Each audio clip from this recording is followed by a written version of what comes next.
Listen, I hate complaining. I feel like when it comes to information, the unbiased and raw information is the best type of information to have, and especially in a position of my own where I create content to inform people. I usually do everything that I can to lean neither one way or the other, but instead be that clear, concise point of simple information, easy to digest, and then in that way, you can then use that to make your own opinion of whatever we discuss. But sometimes, honestly, I just have to give my honest input. Yesterday, we got Operation Spectre Rising for Black Ops 4, and it will come to Xbox One and PC as of next Tuesday, but for now, it's just on PlayStation 4.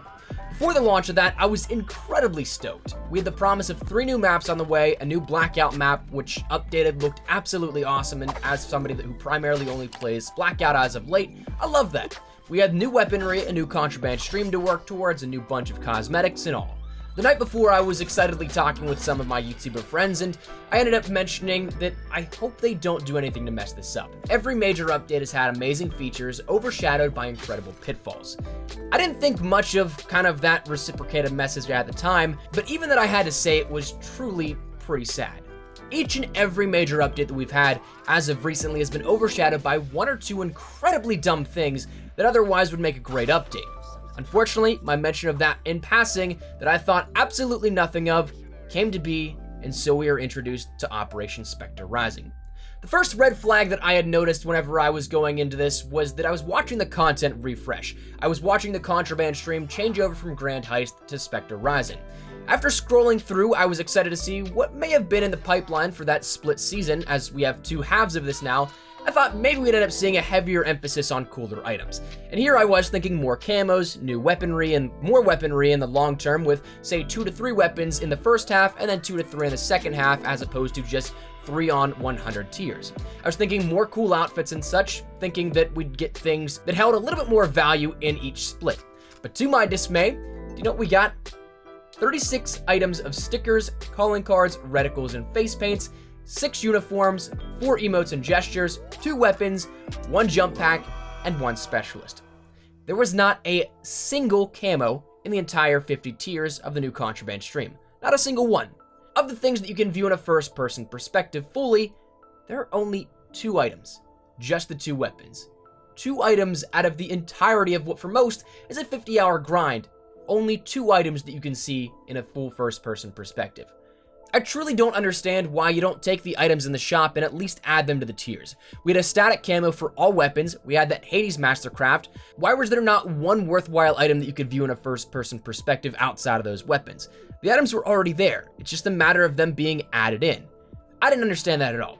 But that alone was tremendously upsetting as somebody who really enjoys the likes of camos and stuff that you can see again in your first-person perspective. But I moved on because ultimately it could be worse, right? I mean, we at least have the Contraband stream and the weapons are grindable. But then being excited for my massive opening for 183 reserves that I had saved up over the course of a month and a few days and change perhaps, I moved on. I figured that in 183 cases, I'd be bound to get something cool from the new items, right? And with the potential for things like the Afterlife camo, which I absolutely loved in Black Ops 2 being in reserves, I was all for it. With the new Mark II weaponry looking pretty cool from the trailer, I was all for it. With the other plethora of stuff in the reserves advertised, I was, I'm sure you can guess, all for it. Except this is where we took a big ol' step backwards. 1 step forward with the update and 2 step backwards for the MTX model. And honestly, I think this is where we can start to discuss that as a whole for ultimately the initial mention of each update, that 1 or 2 dumb things completely overshadow the entire update and event. 183 cases yielded at me maybe half a dozen to a dozen new items in the reserved contents, and that is a big maybe. I'm sure that I missed some here or there, but the only stuff that I saw when I went back and looked through that entire yield of 183 items was literally face paints. I didn't get a single death animation, a single weapon charm, a single camo out of all of that. And that's the stuff that I really don't care for on a minor scale. I didn't have any of those, so I sure as hell didn't get any of the items like the MK2 or Mark II weapons or the new Blackout characters. And here's the worst part, which absolutely pisses me off, and I've seen a lot of people, rightfully so, in the same mentality where they cannot believe this. Everything is parted out. Every single new item is individual. We went into the operation thinking, oh, this won't be so bad. We don't have as many items for each. Before the operation, we knew that we'd have 3 death animations. That's not bad. Doesn't seem to muddy out the loot pool too much. Charms, we inferred, were the same thing. Well, get this. we were entirely wrong. First, I gotta say, I got next to nothing out of my cases, so I can't confirm entirely, but thanks to Riley, a follower of mine, they tweeted myself, Prestige, and Drifter earlier in the day a little more detailed list of things, so thanks to Riley for the analytical data and the base here for this, and it's honestly shocking to me. We had 10 weapon charms introduced in reserves for now 26 weapons. That's 260 items right off the bat. 3 death effects were introduced for 27 weapons, that's 81 more items.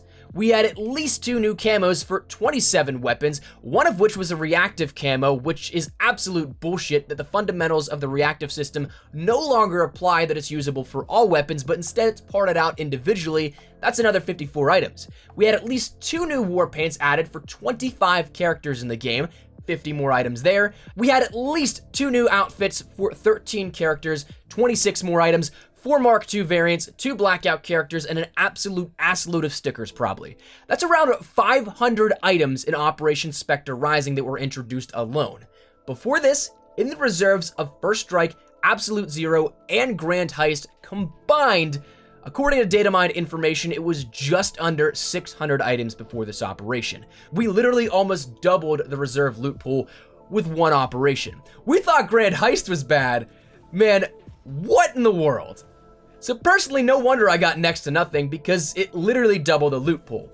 Each reserve case only offers you 1 item, so I had at best 183 chances to get almost 500 items, and I didn't complete the reserves before this, so I still had older stuff on top of that. Plus you throw in the dupes and all things like that, and it's just not pretty. But to make it even better, you should see what I got with the starter pack. I don't give a single shit about buying supply drops or reserve crates, whatever they want to call them now, because $2 for stickers is absolutely asinine to me. And actually, I want to address this head on before I jump into it, because I know for a fact there's going to be someone out there that's like, you're part of the problem, you buy drops, they won't change because influencers keep buying them, you're the reason they're this bad. That is fucking bullshit. I fucking hate supply drops, especially paid ones with a passion, and outside of this starter pack bundle, I even bought 1 item with bundle crates in it, and I have never advocated once for them. Not once, because like I said, $2 for a 3 in likely 1000% chance to get the item that you want with no duplicate protection and probably netting you a sticker among other crap is, pardon my abundant use of French, fucking stupid. It's one thing to buy the tiers of 50 items that I know full well what I'm gonna get so that I can make content and then in turn make my money back as an investment into my job, which is a tax write-off for one. It's another thing to buy an assload of slot machine simulators. I'm in a very fortunate situation that I do not take for granted, and I will always be forever indebted to those that support the channel for allowing me to make content as my job, but I hate the counter argument. Like, I cannot be upset by the completely blatant shafting and bullshit that goes on in this community with each individual microtransaction update. It's ridiculous because it's shafting the regular consumer. So even if I or the other YouTubers in the community had a shred of influence or are the problem like people want to say about that, do you think that they'd keep doing this shit after we've blasted them full on many, many occasions? I couldn't tell you the last time I made multiple videos calling out stuff like this in any year previously. If they were truly scared of losing our money, that being the YouTubers, don't you think they'd cater to changes we ask for? The reason they don't is because YouTubers in the audience of those YouTubers make up only a fraction of the player base that doesn't even dent the numbers they pull elsewhere. So until our reach strong arms a company with player bases of millions globally who don't care about YouTube content or update videos, I'll make damn sure to keep calling out the bullshit, but that's honestly about as much as my influence will do. I didn't mean to go off on a personal tangent there, but I just know it's coming, so figure put my side out there before I have to copy and paste it in reaction to comments here later. But regardless, I bought the starter pack because the jump pack to me was sick as hell. I think that looks really cool. I play enough Blackout that it's one of those things that, again, it comes down to my personal value proposition. I saw it worthwhile. The bundle crates, I didn't care at all for, especially after just opening 183 cases, granting me absolutely nothing. Trust me, I did not care for the bundle crates at all, and they were the first time that I bought something bundled with crates that it came along with. I don't buy crates because, again, I don't care for the 3 in 1,000 chance that's gonna net me stickers. But I got them, and so in those 5 crates, I got 15 items. And what I got out of that, you'll be seeing in the background right now. And this is what honestly was just painful to me. Out of 183 items of reserve cases that I worked a month and a couple of days and change, probably a couple of weeks and change to get, grinding out the game, putting in countless days of playtime now at this point, I got probably a generous number of 10 items that were either new or worthwhile, because I did get 2 Mark II weapons and maybe a couple of those face paints once again. 10's probably the max that I'll say. That's a whopping yield of 0.05% of those items that I opened were new or worthwhile. But in those 5 crates, I got 9 items that were either new or worthwhile, including newer and higher items of, say, charms and camos. Still not anything fantastic, but they were definitely better than that of the face paint that I got out of months worth of grinding the game in the reserve cases, and a Mark II weapon and a Blackout character that, again, weren't necessarily new, but at least were worthwhile. That's a 60% yield rate of decent items. That's a huge slap in the face to me, and I don't want to spread any notion that paid drops offer more, because there's absolutely no way to check that. So until somebody has definitive proof and someone can pull the code and check the legitimacy that the number machine offers higher odds with paid drops, I will never push that narrative. It's a slot machine at its fundamentals, and it's all random chance. But the fact that that luck was ever increased just stung. But here's the thing, why in the world do the yields look that much better when there's absolutely no way to grind out things like those cases, where 3 in 1,000 chance odds are the best you're gonna get, but you have to pay $2 for them? There's literally no way you can grind out those cases. You only have the reserve cases that offer 1 item. So for the casual players, you're literally never going to get the items of value. Maybe you'll get 1 or 2 here, but this entire system is so fucked I can't even comprehend it.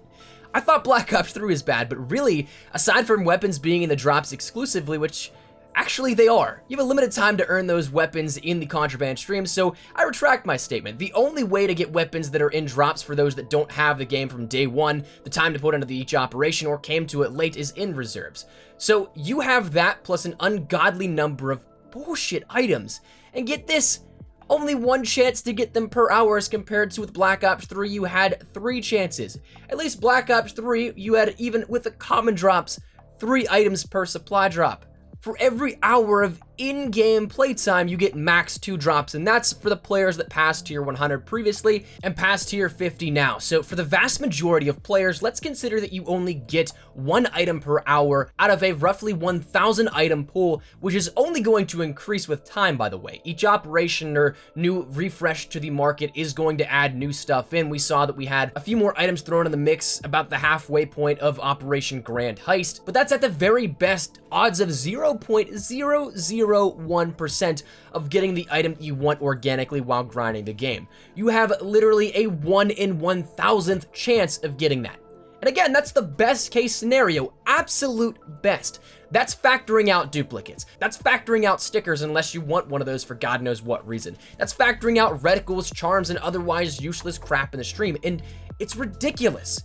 And it gets even worse to consider when we mentioned that the only way to increase those odds are again through reserve crates, which offer 3 items. There is literally no alternative to paying for these crates. There's no grindable stream, there's no daily challenges, no weekly challenges, no login bonuses, no prestige rewards, no level or merit-based system, absolutely nothing. The only way you can increase those odds and get more items per your time is by putting out and shelling out $2 each.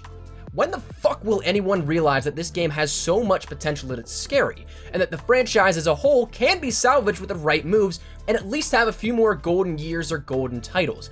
I don't think that Call of Duty will ever get back to that point where it was in MW3, but they can at least patch up the holes in the ship before it sinks. All it takes is thinking, would this make people angry? And simply not doing that thing that it would. Let me ask you something. If this somehow gets to anyone at Activision, anyone at Treyarch, whoever makes these decisions, because truly I don't know anymore, would you in your right mind ever buy an item from this system or try and go for something worthwhile? Because how in your right mind can you say, this is fair, and then expect players of your game and of your franchise to buy into it? Because I guarantee that those in charge would never touch this. They'd never put a dime into it. They'd never put their time into grinding it organically. So why are we pawned off with a terrible idea that, again, anyone in their right mind can see is so anti-consumer, it's ridiculous? I just don't get it. I really do not. I've said it countless times, man. I want this franchise to succeed. I want this game to succeed. The Black Ops games have historically been some of my favorite titles in the entire franchise. The franchise as a whole, man, I grew up on this game. I don't want to see it crash and burn, and especially not in such a terribly reputation-destroying way. When is somebody going to step up and say, you know what, our reputation's on the line, we need to change something? Because at this point, it's getting close to there is no chances left. I'm a very positive person, but I'm honestly at the point where I don't really have much hope left at this point. Please, for the love of God, fix this. Screw the individual camos, make them universal, or at least the very bare minimum class-based, so it's rifles, SMGs, LMGs, snipers, and so on. Stop with the filler crap and marketing it like it's something awesome that everybody wants. Stop with the stickers, tags, calling cards. Give something worthwhile, especially to those that grind out the game religiously. The people that play the most want the game to succeed the most, but there's absolutely no end game sum for them. There's no reward, there's nothing. And especially, again, the players that don't have the time, they're even shit on even harder. If they want anything, well, they're completely out of luck. Stop putting every worthwhile item behind a goddamn paywall. Honestly, it's your move, Treyarch and Activision. Ball's in your court. You can take the shot or not, but don't you fucking dare try and sell us the ball that we just gave to you back to us.